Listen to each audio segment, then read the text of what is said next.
So, 50 years దాటిన వాళ్ళలో చూసుకున్నట్లయితే అంత ఎఫెక్టివ్‌గా పనిచేయదు. సో, వాళ్ళు సర్జరీకెళ్ళడమే బెటర్ అని అంటున్నారు. ఎంతవరకు వాస్తవం అని ఇది అడుగుతున్నారు? ఏజ్‌ని బట్టి కాదు. లోపల డ్యామేజ్‌ని బట్టి. ఇప్పుడు 50 ఏళ్ళకి, 60 ఏళ్ళకి, 70 ఏళ్ళకి కూడా డ్యామేజ్ తక్కువైంటది. అప్పుడు పీఆర్‌పీయే బెస్ట్. లేదు 45, 50 దాటిన తర్వాత ఎక్కువ డ్యామేజ్ అయిపోయిందనుకో, అప్పుడు ఆప్షన్ సర్జరీకి ఇస్తాము.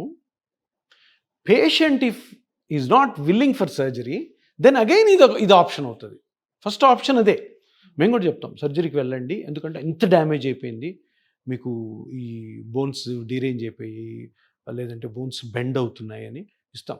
కానీ పేషెంట్ ఇఫ్ డజంట్ అగ్రీ, పేషెంట్‌కి ఇష్టం లేదు సర్జరీ అన్నప్పుడు సరే అయితే ఇది కూడా చేసుకోండి. బట్ ఎప్పుడైనా అదే బెస్ట్ అని. అంటే ఇక్కడ ఏంటంటే ఇప్పుడు మనం 2025లో ఉన్నాం. ట్రీట్మెంట్ అన్నది పేషెంట్ చాయిస్. మనం ఎవరం కాదు చెప్పడానికి.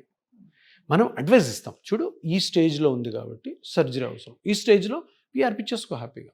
ఈ స్టేజ్‌లో ఉన్నావు కాబట్టి సర్జరీ తీసుకో. కానీ పేషెంట్ లేదు సార్ సర్జరీ నాకు ఇష్టం లేదు, సర్జరీ అంటే నాకు భయము అన్నప్పుడు తప్పకుండా ఇది ప్రయత్నం చేయొచ్చు మనం.